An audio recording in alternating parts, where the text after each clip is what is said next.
All right, I'm making my own video because I couldn't find one online of how to do this.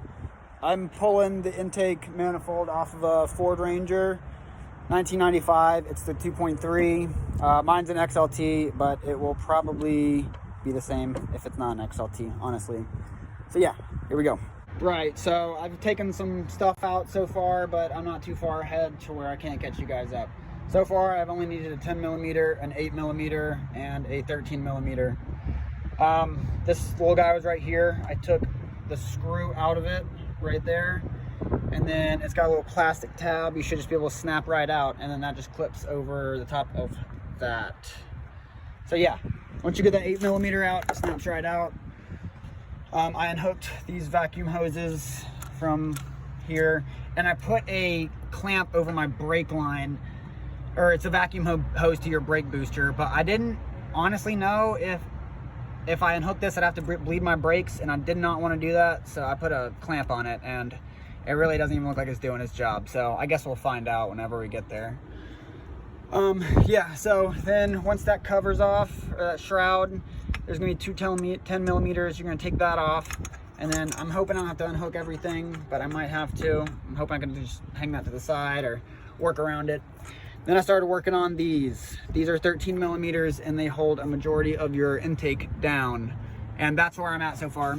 There's a troublesome one back there. Yeah, back there I'm about to pull out.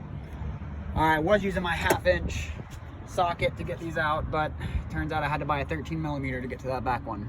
Just a heads up, that bolt, these bolts are really tight in there, and I had to break out an extension and a universal joint, and I'm actually busting out the big ratchet too, so just thought that might be helpful information. So that bolt right there is a real pain in the butt to get.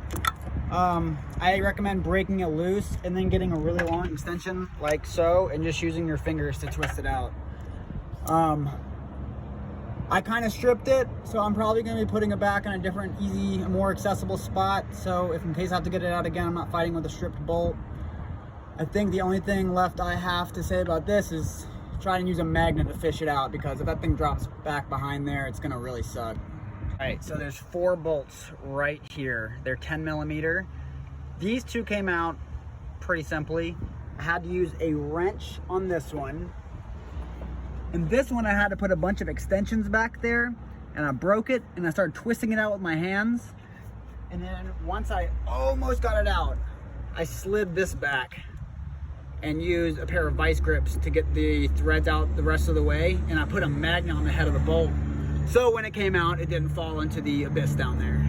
As I was pulling it out, I noticed there's one more bolt back there I didn't see, so I'm gonna get that real quick. Before you go too crazy with extensions and shit like that, a straight up 13 and a wrench was able to get it.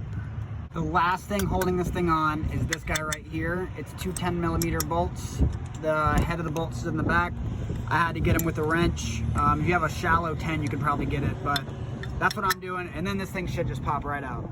All right, your intake manifold is now off. There's a couple hoses you have to disconnect, but I am not gonna be doing that because all I'm changing out is this vacuum hose right here. So I hope you guys got some useful information out of this. It was pretty straightforward, honestly. I'd say if you were comfortable working on cars, you could easily do this. Probably not for a beginner though. Real quick, because this is what every car enthusiast's dream is, this gives you an opportunity to clean your valve cover and just do some basic engine tidying up. I'd recommend it because I like looking at my shit clean, you know. So when putting this back on, this is aluminum and this will crack very easily. So you're gonna wanna tighten these in a crossway pattern, get them all hand tight first and then crank them down. Don't crank them too tight because this will crack. And if you tighten that one down as tight as it goes first, you will more than likely strip the threads on these bolts over here because it's going to be leaning to one way. So yeah, don't fuck that up. Going back with these 4 bolts, the one in the corner, the hardest one, I ended up actually just taking this thing and moving it to the side. It made my world a lot easier. I probably should have done that the first place too, just a heads up.